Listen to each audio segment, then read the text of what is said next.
Hey guys, what's going on? I am back, and I know I keep promising that I was going to make sure to make some more videos, but all kinds of stuff has been going on, that down here, and a bunch of this, and all the other reasons. So instead of making a recap video where I promise the next video will be an actual video, I figured I would just show you this and you can pause if you want to see it, and if not, we can move on. So one of the things that was holding me back, as stated, is I was afraid to use my new studio that I made over a year ago because it's a change, and some of us really don't like change. So I have a local theater group that I've been starting to kind of reach out and make friends with, and I let them use my studio, but then of course I had to edit the footage. So it made me get over my anxiety. So now I'm actually, as you can see, using my studio. So with that, there's some things that just aren't perfect yet, obviously, but I need to push forward and just get things going as best as I can. Just do the best I can because after all, everything is just me. So hopefully one day we'll get back to being monetized because right now I make nothing and it makes it hard for projects and stuff. So if you do want to support the channel, I do have a Patreon, but I understand if you want me to consistently make some more videos before you commit to anything. So I'm going to do my part. Yes, because I am back.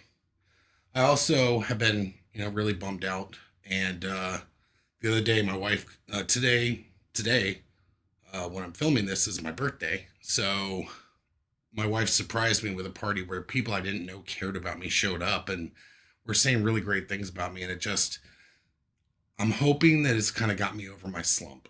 But we'll see. If I'm not posting videos in a regular interval, ask me about it. So let's get on to today's video. And here it is.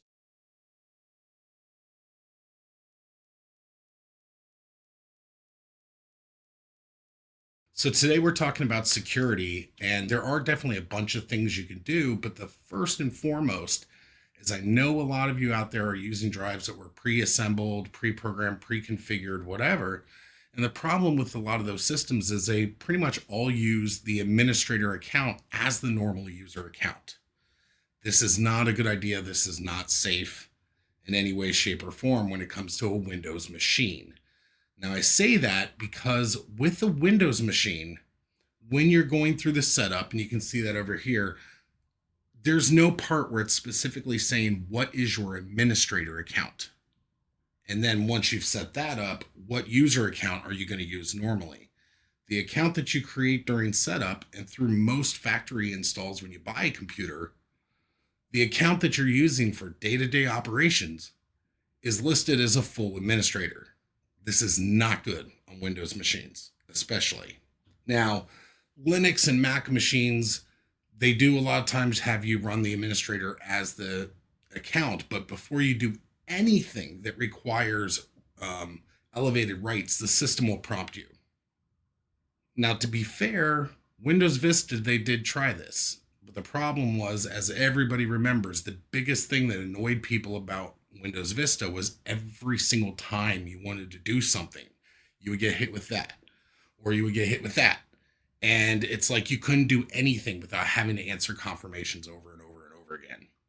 So basically, people started becoming, numb to it and getting security fatigue. So, what is security fatigue, you might ask? Great, let me tell you. With an example of a password. So, whenever anybody's trying to do anything with security, they have to balance the line between what is good security and what makes the users annoyed to the point that they bypass security with, little tricks and so forth. So, for example, let's say your company requires you to change your password every 60 days. Well, what will happen a lot of times when that happens is people will come up with this like basic password that they know, and they may have a number at the end to just increment that number, or they'll have a letter and they'll just change that one letter and the rest of the password still looks the same, but they just increment the number, or they'll write down clues all over the place. So it makes that password predictable and easier to crack. So you don't want to do that. You don't want to make the security where it defeats itself because people have found it so complicated they have to find ways around it. So the reason why I say this is more of a concern on Windows systems than it is on Macintosh or Linux or Unix, which is what Mac is based on, is because parts of those systems are set where they know this requires administrative rights, this requires specific approval. In the case of a Windows system, there are places in the system that will prompt you if you don't have the right permissions. However, if you just run as an administrator, things like your internet browser and things like that have some scripts that are able to run that would not otherwise run on a regular account. In fact, a lot of the malware that people get through Facebook and other locations will attack your machine and have the permission it needs to do what it wants without you even getting prompted.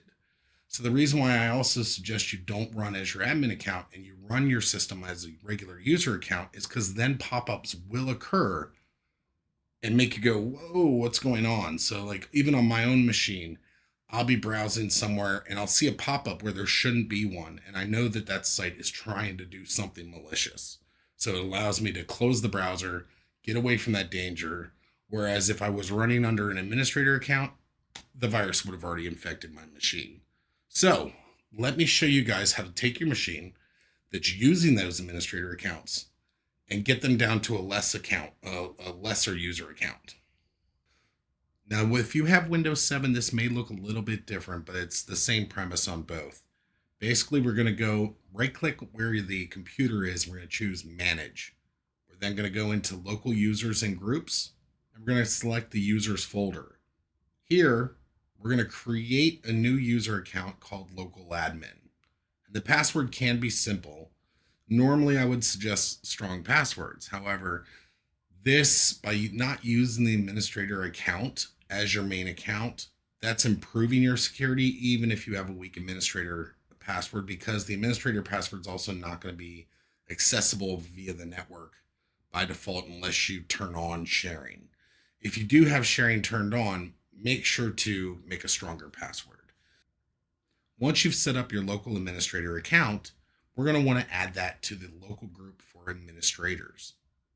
Once we've added that account as an administrator account, we're going to remove our user account from that administrator's group, thereby making our user account not have administrative rights.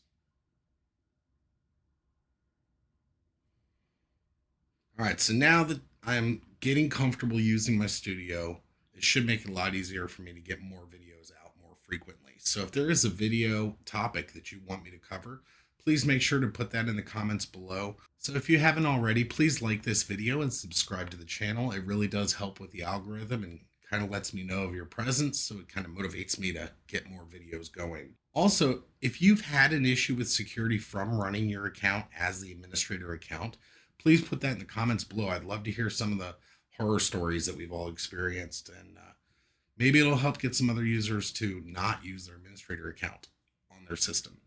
If you're having any issues and need some assistance, please make sure to shoot me an email and I'll try to see what I can do to assist. And again, I know this was a short video.